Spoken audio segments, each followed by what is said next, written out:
when Mike Kelly told me that he, due to health reasons, was having to resign, it was not the conversation I was looking for at that time on a Thursday morning. Eden-Monaro is a knife-edge seat. Eden-Monaro is a seat that on the current boundaries, Labor does not hold from Whitlam, Fraser, Hawke, Keating, Howard, the whole way through to 2007. At no stage does Labor hold Eden-Monaro on the current boundaries, except for when Mike Kelly has been the candidate. And it was a big loss. We started behind. I said that in this caucus room when, on the day after Mike Kelly's resignation, I stood with Christy McBain in the caucus room to announce my support for her candidature. In this role that I have the great honour of having, of leading this great party, this party that's been here since 1891, the biggest party in this parliament and one of the world's most successful social democratic parties, at times you do have to lead and make calls. My call was to ask people to support Christy McBain to be the Labor candidate for Eden-Monaro. Scott Morrison's captain's call is Craig Kelly in Hughes. Just think about that. Christy McBain I'd met as the mayor. As you know, I'm a very proud supporter of local government. I'd seen her on the ground, the way that she engaged with people. And we saw that over what was a long campaign. We saw that in circumstances which no candidate, literally, for federal parliament, none of us have had to go through being a candidate during a pandemic, where you couldn't have the usual town halls and you couldn't shake hands. Christy McBain's character, her commitment, her intellectual capacity, her empathy shone through during that campaign. This is a campaign that was difficult to win. And to succeed in the way that Christy did, in spite of the fact that she was running against a machine that those of you who live for some of the time in Canberra will have seen the saturation ads. We were outspent 2-1 during this campaign. You had a second-time candidate running, so they didn't have to deal with the issues of name recognition. And what we saw was Christy leading from the front, but we also saw our movement at its best. The members of this caucus, front and back bench, doing what they could, holding fundraisers in Western Australia for the Eden-Monaro by-election, people making phone calls, people doing what they could. And I want to pay particular tribute to the trade union movement, who also really pitched in on a day-to-day basis to ensure that we were successful in this by-election. I'm very confident that when I rang Christy last week, she was in Batlow. I've been with Christy since the by-election in Narooma, and I'm very confident that Christy will be a very long-term member of this caucus and will make an outstanding contribution over many, many years. And I want to thank Brad and the kids as well, who were there in the gallery yesterday for the swearing in. When I spoke to Christy, we talked through the potential of her running as a candidate and whether she'd consider the suggestion that I had, that was a bit of a left field suggestion. She talked it through with the family and they supported it, and they, you know, this is a difficult seat. You have to spend the whole time on the road, which is one of the reasons why Mike made the decision that he did.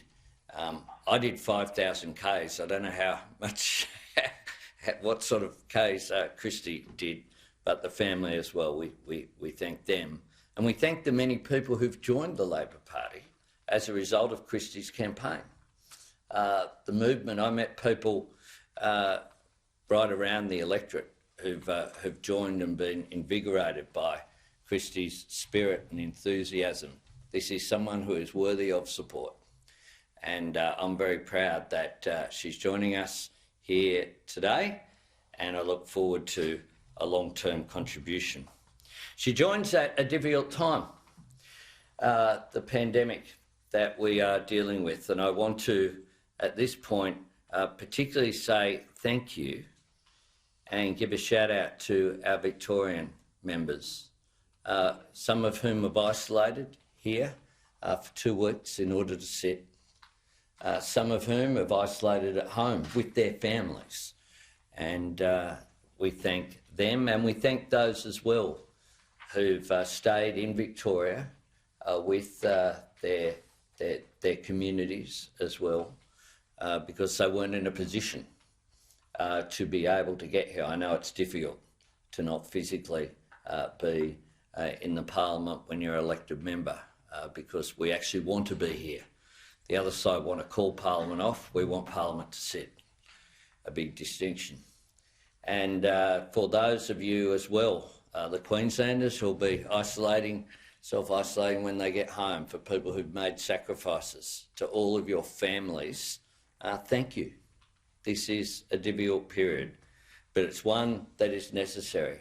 And I said yesterday that it was necessary that the democratic processes take their place. That means we have a responsibility to do 2 things. One, to be constructive, and we have been each and every day, to put forward suggestions to improve health and economic outcomes. But we also have a responsibility to hold the government to account, to push them to do better, to achieve better outcomes. And we intend to do that. We did that yesterday, and we intend to continue to do that. There are 2 themes behind our approach. During the pandemic, no one left behind. During the recovery, no one held back. During the pandemic, with no one left behind, we've sought to ensure, firstly, to protect health. And I want to say that Chris and Julie and others have done an extraordinary job in doing that.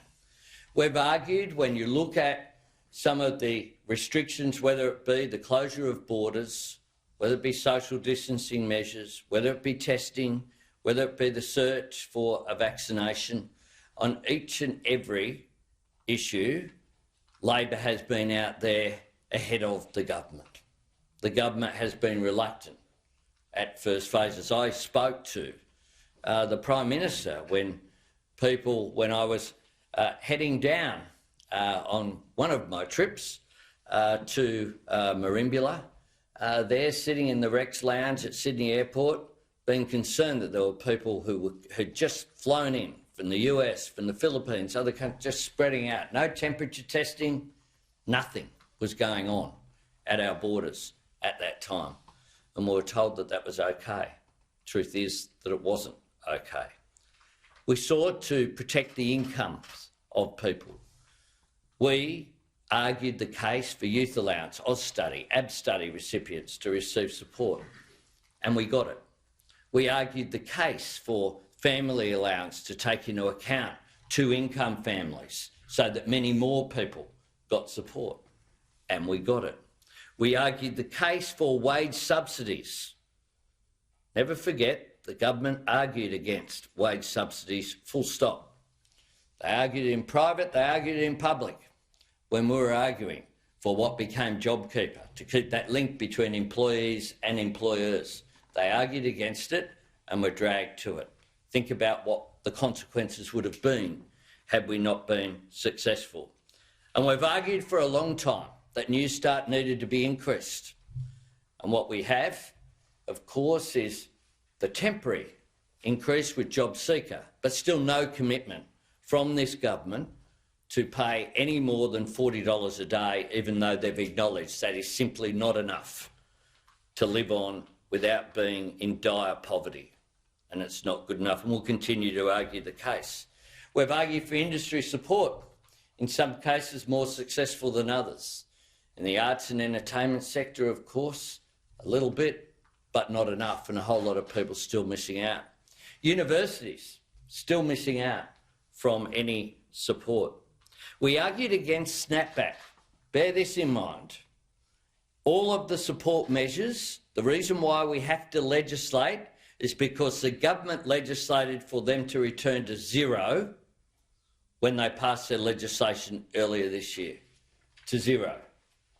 Snapback was the line. But what we've seen, of course, from the government is the acknowledgement that that isn't good enough. We argued, of course, that the superannuation changes would be open to abuse, that it would undermine people's retirement incomes. And we've seen that come true. We've seen fraud occur on a mass basis. We've seen not a single person be asked, to justify the withdrawal of their funds. And we've seen tens of thousands of young people have their superannuation accounts reduced to zero, therefore placing further pressure on future budgets. And in aged care, we argued that the warning bells were going. They were going last year with the interim report of the Royal Commission, titled Neglect. Bit of a hint there in the title, neglect. And what we saw was ongoing neglect. We saw Dorothy Henderson Lodge in the report. We saw Newmarch, and still no response from this government. As a result, 328 deaths as of yesterday of aged care residents. And what we see continually is a lack of focus from this government. And a Prime Minister who yesterday said in the Parliament that 97% of aged care homes didn't have issues with COVID, as if that is a success rate, dismissing all those people who have not just themselves but their relatives who are under such pressure as a result of being so concerned about their mum or dad, uncle, auntie, grandfather, grandma. We've seen those people having to say goodbye to their loved ones over FaceTime because they're unable to have that fundamental human experience that I had of saying goodbye to my mum as she departed this world. How heart-wrenching for those people. And we think of those workers in aged care, whether they be nurses, whether they be carers, cleaners, the people who become friends. I've met with them over the past weeks and months, talking with them. I was out with Susan Templeman out in Richmond just last week, talking to relatives of residents about this. Those workers who are friends, being paid $19 an hour for this difficult job, being forced to work in 2 or 3 facilities because of casualisation of the workforce. And what we see is them having to hold the hands of their residents, their friends, as they depart. Really tough. And those issues, the casualisation of the workforce, is one of the things that has been identified during this pandemic. One of the relatives quoted someone last week out at Richmond, and they said that the thing about a pandemic, they were quoting some academic, is that it's like an X-ray. It exposes what is broken. And one of the things that is broken is some of the labour market in this country. And when we think about the recovery, we think about no one being held back. We think about those people, those aged care workers, being forced to work in 2 and 3 homes. One of the reasons why there have been issues of health as their infection has spread. We think about all those workers who were the first off because they didn't have any secure employment. And we think that we need to do better in 2020. We think that we need to do better in terms of having a jobs plan. This government still has no jobs plan. And as we recover, we believe very firmly there should be three issues: jobs, jobs and jobs. That will be our focus in terms of the preparedness that we have as we prepare an alternative plan for government. And that means identifying where Australia can have comparative advantage and giving support to those industries. That means having a plan to fill the gaps that have been identified for manufacturing. We talk about a vaccine and making it all available. We're not confident in this country that we can produce even the vials for the vaccines to go in. We're not confident about a whole range of issues.